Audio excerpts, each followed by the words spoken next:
ಪ್ರಿಯರೇ, ದಿನದ ಬದುಕಿಗೊಂದು ಕ್ರಿಸ್ತನ ಈ ದನಿ ನಮ್ಮೆಲ್ಲರಿಗೂ ಪ್ರೇರಣೆ ಆಗಲಿ. ಪೂಜಾ ವಿಧಿಯ ಸಾಧಾರಣ ಕಾಲದ 5ನೇ ವಾರ, ಫೆಬ್ರವರಿ 9, 2026, ಸೋಮವಾರ. ಸಂತ ಮಾರ್ಕನು ಬರೆದ ಪವಿತ್ರ ಶುಭ ಸಂದೇಶದಿಂದ ವಾಚನ. 6ನೇ ಅಧ್ಯಾಯ, 53ರಿಂದ 56ರವರೆಗಿನ ವಚನಗಳು. ಆ ಕಾಲದಲ್ಲಿ ಯೇಸು ಮತ್ತು ಶಿಷ್ಯರು ಸರೋವರವನ್ನು ದಾಟಿ ಗೆನೆಜರೇತ್ ಊರಿನ ದಡ ಸೇರಿದರು. ಅವರು ದೋಣಿಯನ್ನು ಕಟ್ಟಿ ಅದರಿಂದ ಇಳಿದ ಕೂಡಲೇ ಅಲ್ಲಿಯ ಜನರು ಯೇಸುವಿನ ಗುರುತು ಹಚ್ಚಿದರು. ಒಡನೆ ಸುತ್ತಮುತ್ತಲೆಲ್ಲ ಓಡಾಡಿ ರೋಗಿಗಳನ್ನು ಹಾಸಿಗೆಗಳ ಸಹಿತ ಹೊತ್ತುಕೊಂಡು ಯೇಸು ಎಲ್ಲೆಲ್ಲಿ ಇದ್ದಾರೆಂದು ಕೇಳಿದರೋ ಅಲ್ಲೆಲ್ಲ ಹೋಗತೊಡಗಿದರು. ಯೇಸು ಹಳ್ಳಿಗಳಿಗಾಗಲಿ ಪಟ್ಟಣ ಪಾಳೆಯಗಳಿಗಾಗಲಿ ಹೋದಾಗಲೆಲ್ಲ ಜನರು ರೋಗಿಗಳನ್ನು ಅಲ್ಲಿಯ ಸಂತೆ ಬೀದಿ ಚೌಕಗಳಿಗೆ ಕರೆತರುತ್ತಿದ್ದರು. ಅವರ ಉಡುಪಿನ ಅಂಚನ್ನಾದರೂ ಮುಟ್ಟಗೊಳಿಸಬೇಕೆಂದು ಯೇಸುವನ್ನು ಬೇಡಿಕೊಳ್ಳುತ್ತಿದ್ದರು.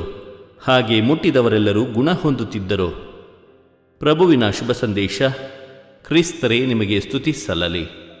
ಚಿಂತನೆ. ಹುಡುಕಿಕೊಂಡು ಬರುವ ಯಾರನ್ನೂ ಯೇಸು ದೂರ ಮಾಡುವುದಿಲ್ಲ.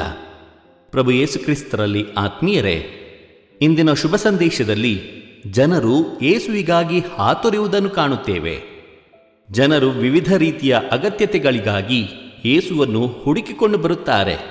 ಯೇಸು ತಮ್ಮ ಅಗತ್ಯತೆಗಳನ್ನು ಪೂರೈಸುತ್ತಾರೆಂಬ ನಂಬಿಕೆ, ವಿಶ್ವಾಸ ಅವರಲ್ಲಿತ್ತು.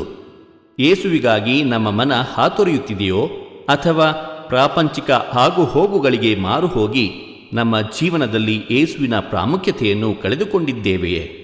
ಈ ಪ್ರಶ್ನೆಯನ್ನು ಇಂದಿನ ಪೂಜಾ ವಿಧಿ ನಮ್ಮ ಮುಂದಿಡುತ್ತಿದೆ.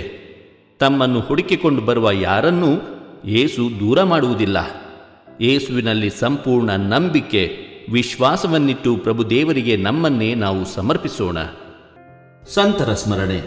ಆತ್ಮೀಯರೇ, ಇಂದು ನಾವು ಸಂತ ಮಿಗೇಲ್ ರವರ ಸ್ಮರಣೆಯನ್ನು ಮಾಡುತ್ತಿದ್ದೇವೆ. ಇವರ ಕಾಲಾವಧಿ 1854ರಿಂದ 1910ರವರೆಗೆ. ಆತ್ಮೀಯರೇ, ಇವರು institute of the brothers of the Christian ಸ್ಕೂಲ್ಸ್ನ ಸದಸ್ಯರಾಗಿದ್ದರು.